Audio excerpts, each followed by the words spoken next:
What's up, everybody? Welcome back to the Grand Torino. Delighted you could join me yet again.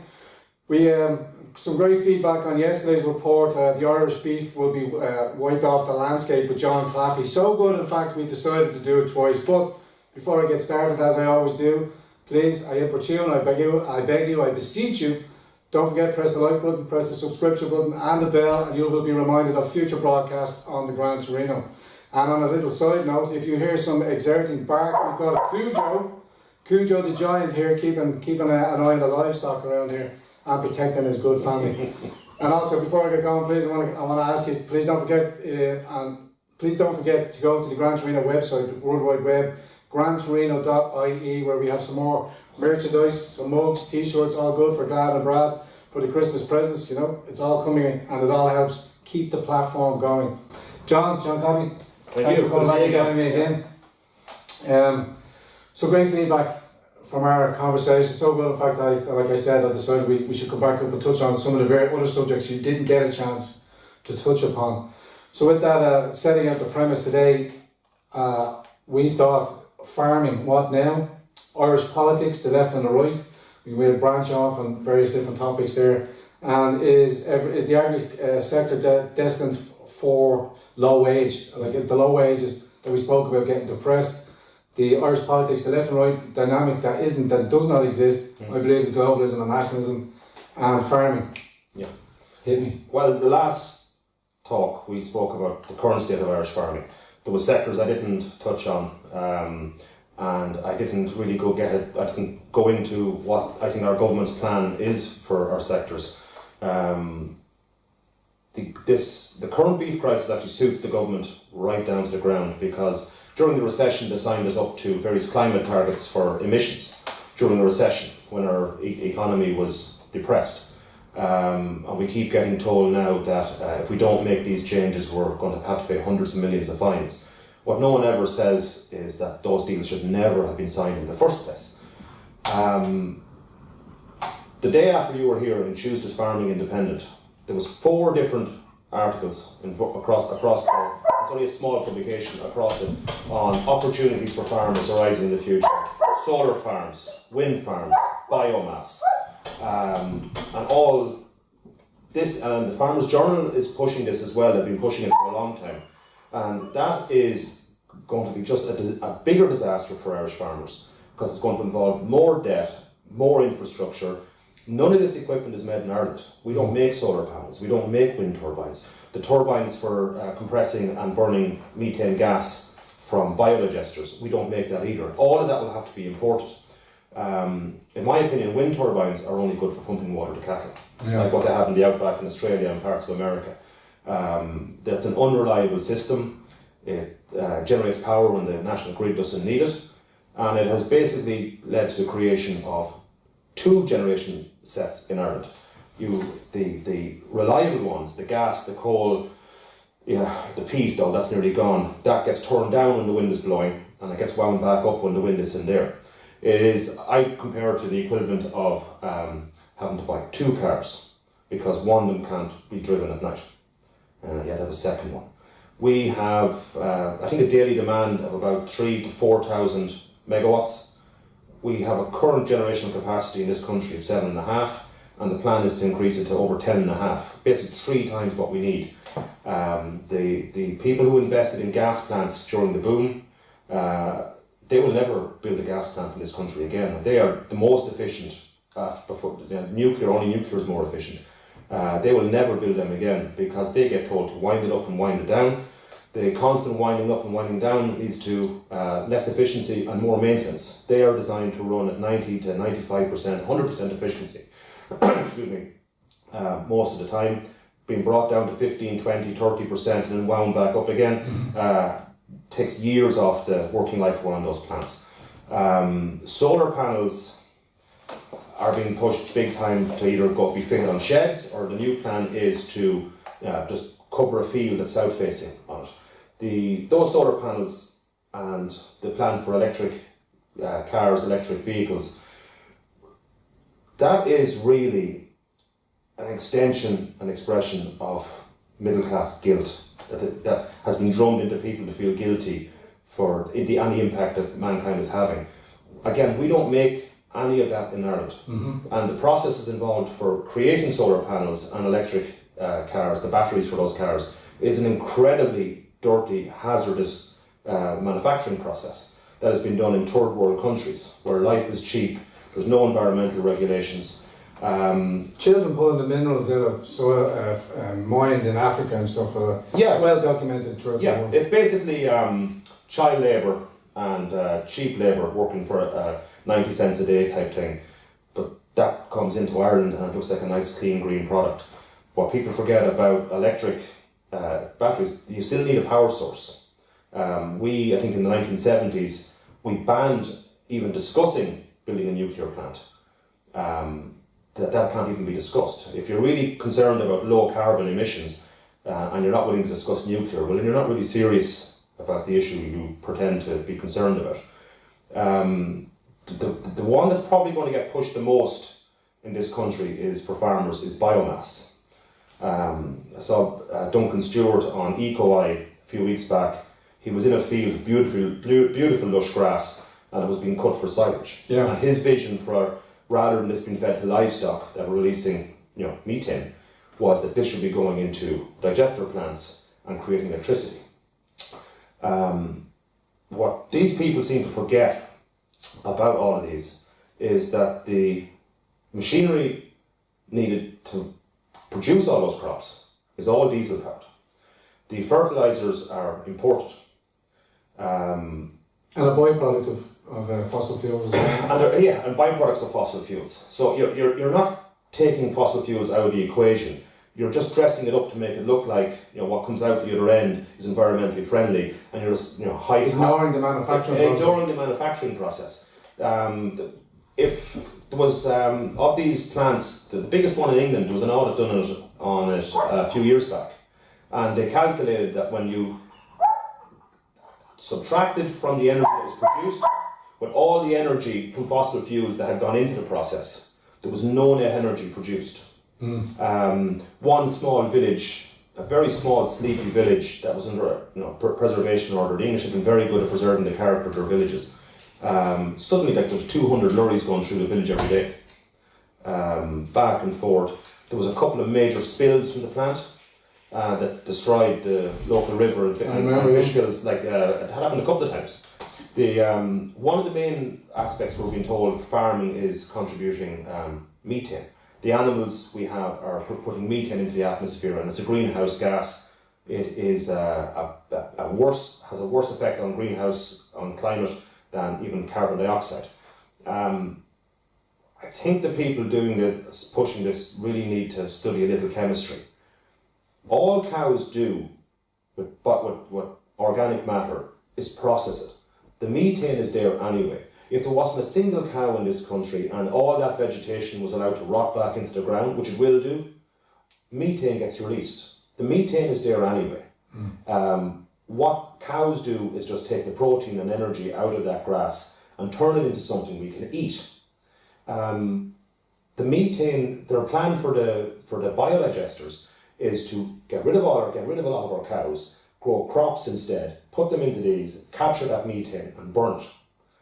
But it's going to leave us with electricity prices so expensive that only the most, it's basically going to be back to Victorian times when the first electricity began. Only the wealthiest people could afford it. That's where we're heading again. Electricity will be so expensive that we won't be able to afford it. Or what people will have to do, if they're allowed to do it, will be to have their own diesel generator. But then you're going to get penalised because a diesel generator is dirty. Don't forget that the Greens, when they were in power, were the people who pushed diesel cars in our cities. Now they realise the consequences of that.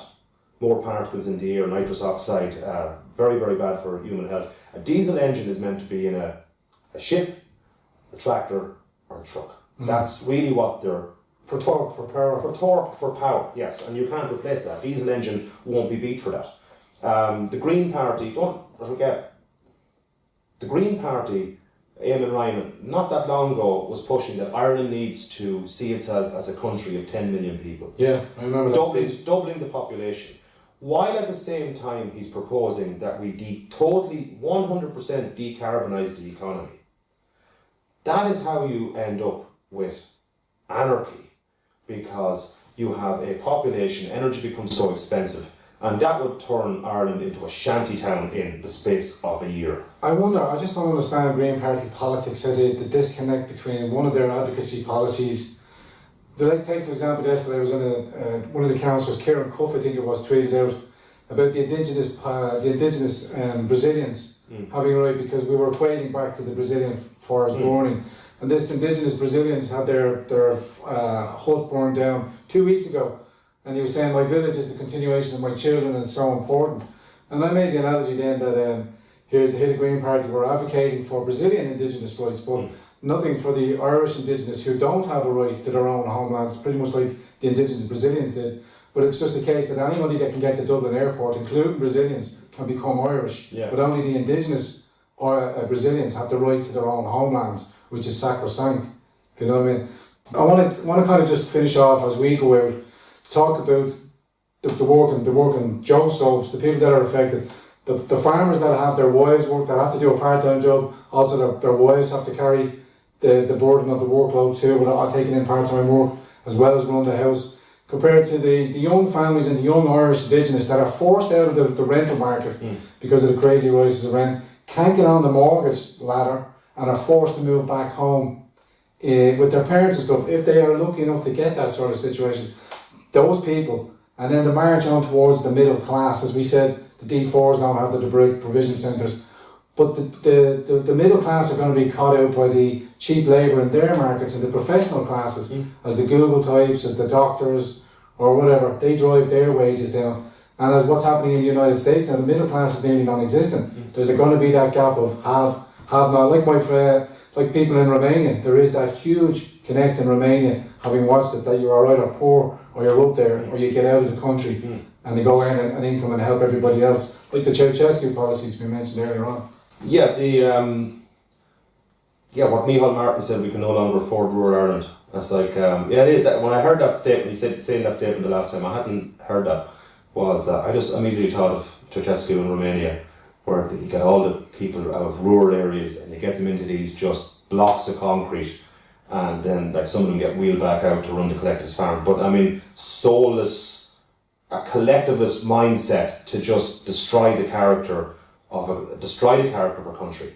Like we said before, we're not a country abundant in natural resources, but we are a country that has a perfect climate and a lot of really good soils for growing crops. Farming as our biggest indigenous industry employs people in virtually every parish, every boreen, every little road in the country. It is a truly especially diversified industry across the country. It employs 100,000 plus, but again, what you're saying, most of them are part-time now.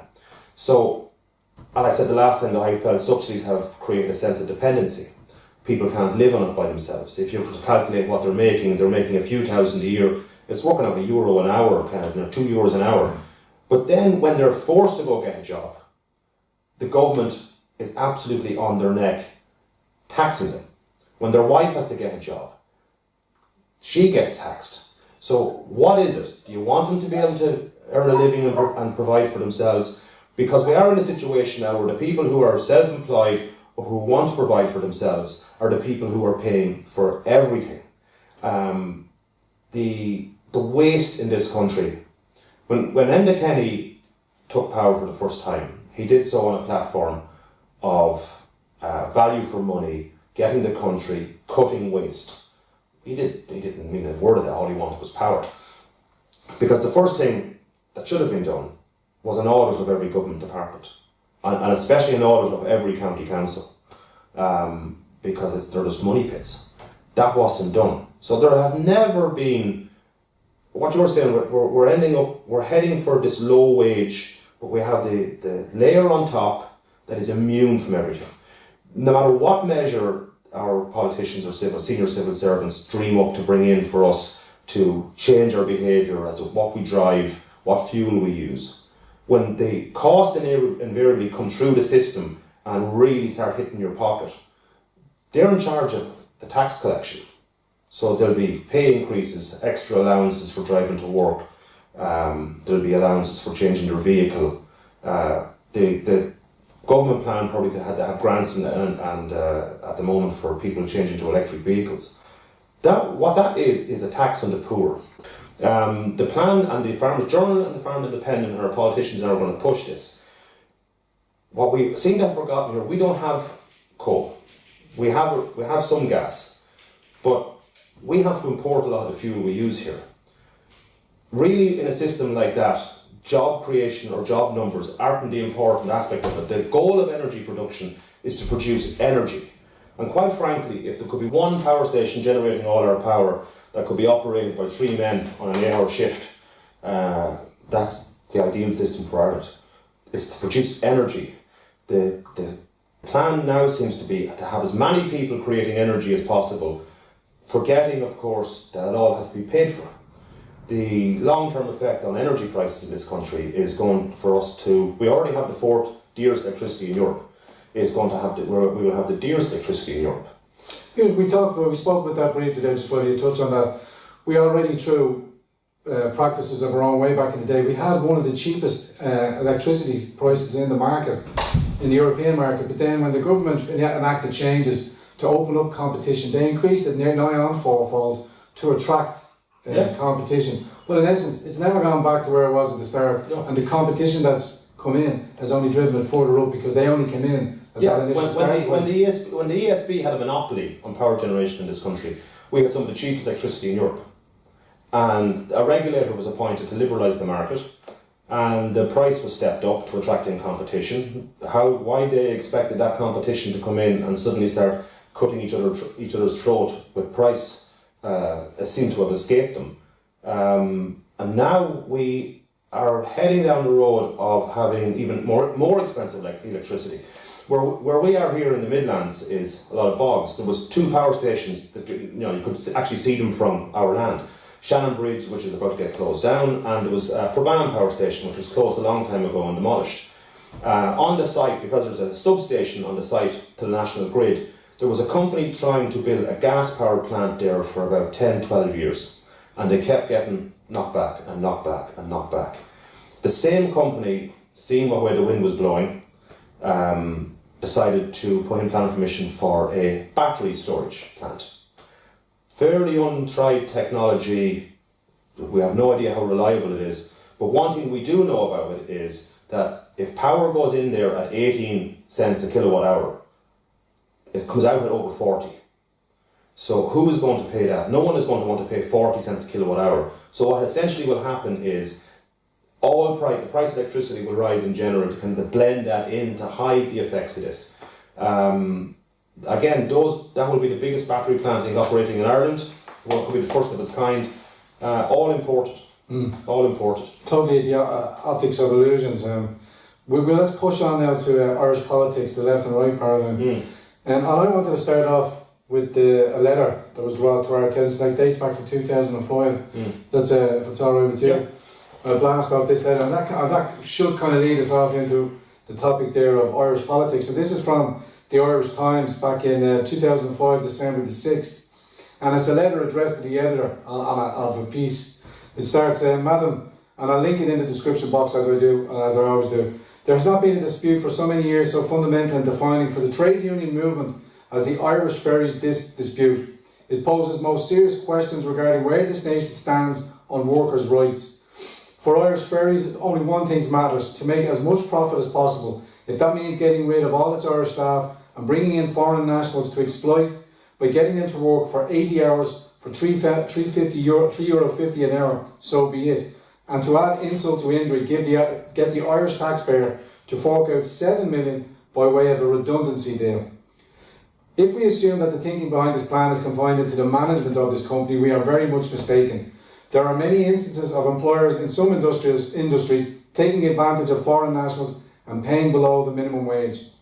Anyone who watched Questions and Answers on November 28 would surely be aware that the thinking behind what is happening in Irish ferries is common in boardrooms around the country. Thankfully, many decent Irish people were shocked at the attitude and arrogance of both Dan McLaughlin, Chief Economist with the Bank of Ireland, and Eamon Delaney, Editor of McGill, who backed Irish ferries to the hilt. In their view, the trade unions were finished and a social partnership has little or nothing to do with our prosperity. We should accept that we live in an Ireland of the Celtic Tiger, and as to say it's wrong is to displace a workforce is silly and outdated. Nearly there. This is the natural outcome of the neoliberal economic philosophy we have bought into. The main exponents are, of course, the PDs, ably assisted by Fianna Fáil. After all, what did Bertie, the self-proclaimed socialist, ably assisted by Fianna Fáil, or Pontius Pilate, Pontius Pilate, my apologies, by saying he couldn't do any more to force the company to change its mind. This prompts questions. What did he do in the first place? And just as an add-on, there is a reply from a councillor, David Hines, who was a Labour councillor at the time. Don't forget, we're harking back to 2005. But it's interesting to ask, where did David Hines go? Because his reply at the time was, Madam, it is disturbing to see Dan McLaughlin being vilified because he gave his opinions on the Irish ferry controversy on TV. Whatever happened to freedom of expression, not shooting the messenger, and other such fine principles we're supposed to espouse here in the Republic? It can hardly be disputed that Mr McLaughlin is eminently qualified to make such statements. He may well turn out to be wrong, but he does have a record in his pronouncements on economic and business affairs. I do not agree with what you say, but I will defend to the death your right to say it, that being a sitting councillor for the Labour Party at the time. Whatever became of the David Hineses of this world? Yeah, it's a good question. Because I have a feeling today, if David Hines was to be writing a letter to the paper, he would be demanding hate speech legislation, curbing our freedoms, our constitutional rights, and would probably be accusing most of the native population here in Ireland of various isms. The left have disintegrated. We are now a low-wage economy. The majority of people in this country are earning a low wage. And that is by design, because once you hit 32,000, you go on to a much higher tax bracket and you're heading up on 50%. It's almost like the system is geared through taxing our own and anyone who comes here to have as many people here earning low wages that benefits corporations, multinationals, and if you go above that, you really get punished. It encourages a black economy. The left in 2004, when Eastern Europe was coming into the EU, there was major concern in our trade unions that there was going to be a flood of cheap labour. And our unions were very concerned that what this was going to have on the working conditions in this country. And they were reassured by, I think Brian Lenihan at the time said that, no more than 2,000 per year would come here, and it wasn't a thing to worry about. We were one of only two countries that just had no restrictions on movement, the UK being another, and had a huge impact on the UK. France, Germany, they kept their markets closed. We opened up. Now combine that then with the fact that our currency was the euro, we didn't control interest rates. There was money just sloshing into the system. Our central bank became a clearinghouse. It wasn't in charge or in controlling financial policy anymore. Plus an open border. Like I spoke the last day, the sheer numbers that came here.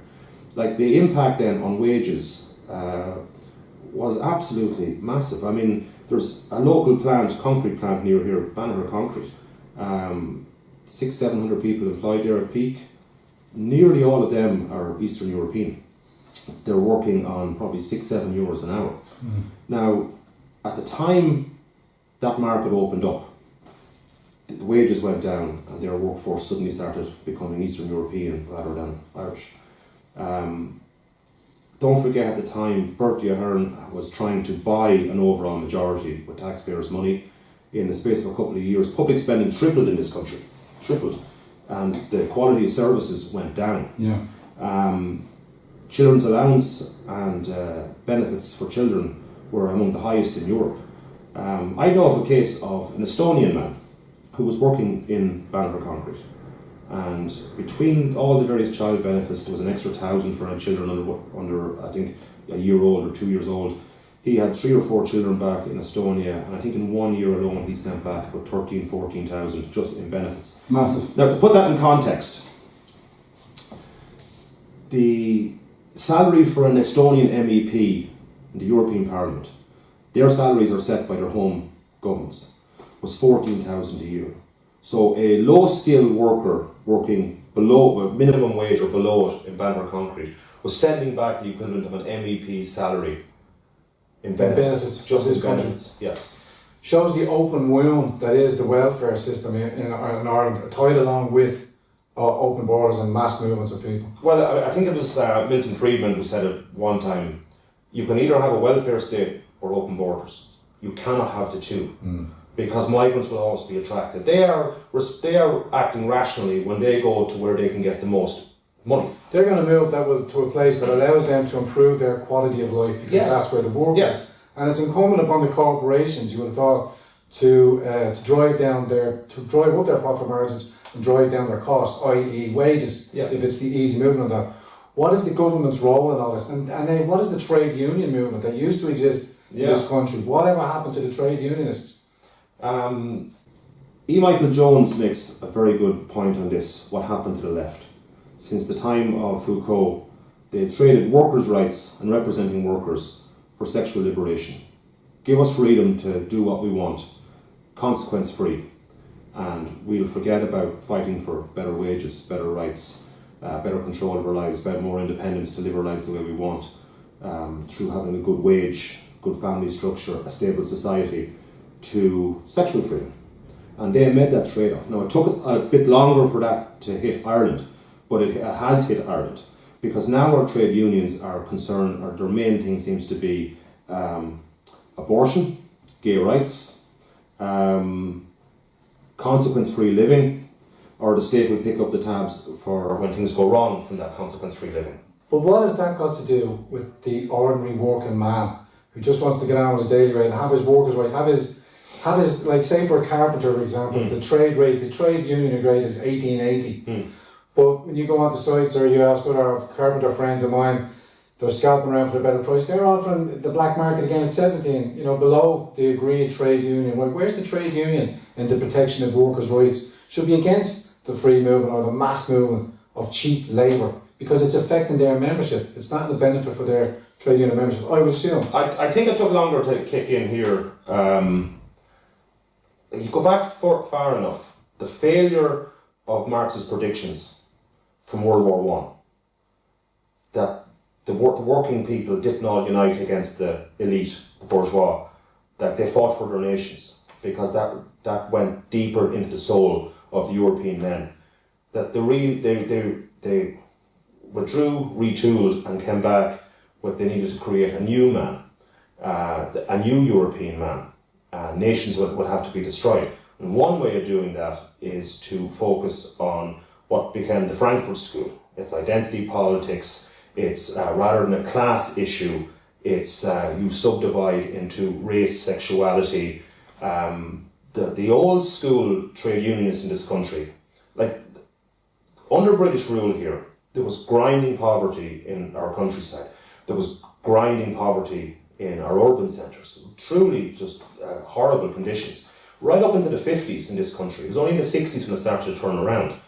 And the politics in this country between Fine Gael and Fianna Fáil, there's very, very little difference between them. Now, Fine Gael became an awful lot more liberal under Gareth Fitzgerald.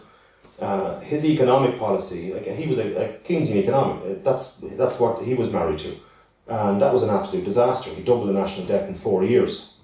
A lot of cutbacks that had to come with the next Fianna Fáil government was directly because of that. We had a very small open economy, and his belief was by borrowing lots of money and investing it would create economic growth. But in an economy as open as ours that doesn't have the resources, most of the money is going out to bring in the resources. The trade union movement at the moment is an absolute joke. And I would say the union movement for Irish farmers is an absolute joke. They have totally lost all perspective on what they are supposed to do. The IFA, from a farmer's point of view, the IFA are some of the main people pushing for this energy generation. It's nearly turning everyone into a microbrewery, to make your own beer. Yeah. That letter by David Hines, that is old school Labour seeing the first effect of the labour market being opened up to cheap labour, and he's horrified at what's happened. No stand was made on that. Labour capitulated on that issue, and that was a warning sign of things to come. Now the the attitude of South Dublin middle class, who have totally isolated themselves from the effects and impacts of the policies they're pushing on everyone else, is to sneer and to say that they're doing the jobs that Irish people won't do. There is no job an Irish person won't do. When we emigrated all over the world, were forced to emigrate, we did the worst jobs because that's what you had to do to make a living. But you cannot expect Irish people to do hard jobs or long hours if the wages they're making don't make it worth it. Combine that then with a very generous welfare system that is paid for through taxes and borrowing. You are creating a layer in society where the lower end jobs don't pay, welfare is the equivalent, and why should anyone work that job and put themselves to expense when they can get the same on welfare? Within 10 years as well, let's not forget, they want all fossil fuel cars off the road in 10 years. That is absolutely... Build the fucking children's hospital first and try and get that in on our budget before you start coming up with these big... I want to... Yeah, that's interesting you say that. There's one maddening aspect of that story about the children's hospital. Well, a lot of people have forgotten it or never heard it. There was two Offaly farmers. They owned a big block of land right on the M50. I think close to one of the roundabouts. I think it could be the Blanchardstown roundabout. And they offered that site to the government for a children's hospital. And there was a group of Irish-American businessmen. Patriots had become very successful. They were worth billions between them. Told the government that they would pay for the construction. So the government was offered a free site and a free construction. It wouldn't have cost the Irish state a penny. They were going to equip the hospital. The Irish government turned them down. And now we're into a 3 billion, probably won't stop at that, it could hit 4 or 5, black hole, a site that's probably the worst part of Dublin for traffic. There isn't room for even a helicopter pad. So for sick children who are coming from the country, the M50 would have been perfect. It's because you get to there before you hit the major traffic. And it would have been for rural people yes. coming up, would have been more convenient. Train stations, there was the talk of the metro, had that gone through to the airport from the city. You could have had central city car parking, you could have had off-block car parking at the outskirts of the M52 fields, one primarily for car parking, one then for access to the hospital to be built. The car park would have funded many major services had it been given to the children's hospital. But on the complete no-brainer to put it in, just in my American audience, it's in the centre of town. Think 2040, think Agenda 2040, but the centralisation of that and the inaccessibility of it and the hardship for rural people, anyone outside the Dublin spin circle is lost. You've got a horrendous journey. Well, at the moment, if you have a sick child and you want to get through there at peak at rush hour, like it's going to be a Garda escort. I mean, how many guards are going to be required to get that ambulance through traffic lights and get that through and clear traffic? Absolutely mind-boggling. So we changed governments in this country, and because the left are such a mess, and I mean the left like to accuse what we call themselves the left right now, like to accuse Fine Gael and Fianna Fáil of being right wing. There is nothing right wing about there is no. I mean, the way Fine Gael are going, we can only be months away from them just washing their hands and wiping Michael Collins out of their history. Because, Michael who? Yeah. Michael Collins, I probably a bridge too far, but they can't be far away from doing that. What we seem to have now is just, we don't have a left or a right. We just seem to have this mush in the middle that are pretty much in agreement on most things. The conditions that sparked the Easter Rising and our Revolutionary War to get our independence, we are right back at that. If the men of 1916 were around now, trade union activists, they would kick it off again, because we are into a situation where we are becoming tenants on our own land. Our freedoms, our freedom of speech, our freedom of assembly are all getting curbed. The one really noticeable contradiction of the left, they do a lot every now and again. They haven't done it lately though much. I wonder why. They jump up and down about the foreign multinationals who are here and they're not paying their tax, and we're being used as just a way of moving money around about. Meaning the Mayor's comes through here and then it goes through the Bahamas and it's effectively not taxed at all. That they get criticised for that every now and again, but those same corporations have been allowed to get a huge grip on public discourse here, because the social media is the public square now.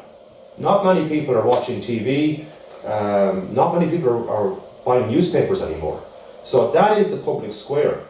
And the left is silent on them closing that down, because the left have become consumed with identity politics and various forms of sexual liberation. And at the moment they see those corporations doing their work for them, well, that is just, you know, appeasing a crocodile, feeding, hoping it'll eat you last.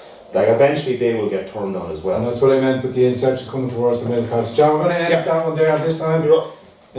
Great insights there from John Claffey. If you want to see further conversations between myself and John, maybe in a more relaxed atmosphere, but there's a lot to get through that I know John has quite intimate information on and stuff like that, having working on his home farmland here as well, and stuff that we can bring through the city. Please leave your comments in the comment section below.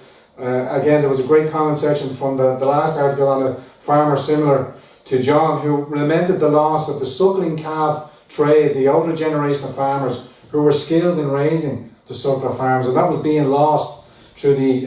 That's a skill set once gone. Yeah. And I didn't touch on our government sold our fishing industry. Again, fishing industry. So next conversation, fishing industry, touch back more on rural. And I didn't finish my point on the young family couples having to move back in with the family because the rents are exorbitant and stuff like that, pressure on the housing market and where that came from. Please, as I say, John, we're going to end it there one more time. Sorry, but thanks very much. Please leave your comments in the section below. We'd love to read through them. Please continue leaving your email suggestions over on the Gran Torino website, World Wide Web, grantorino.ie. Don't forget, please, I implore you, I beseech you, I importune. Please don't forget to check the merchandise on the Gran Torino store, and please let us know what you think of these and future conversations between myself and John Claffey. See you again on the next episode of the Gran Torino. Us. Us.